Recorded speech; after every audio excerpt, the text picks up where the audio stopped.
నక్షత్రం గా అంటే ఒక గమనం, ఊగా అని అనగా ఆ నక్షత్రపు గమనం.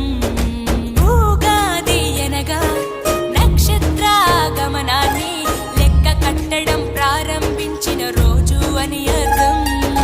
తెలుగు జాతికిది శ్రీకారం, ఇదే కొత్త మన సంవత్సరం, ఉగాది సృష్టికి ఆరంభం.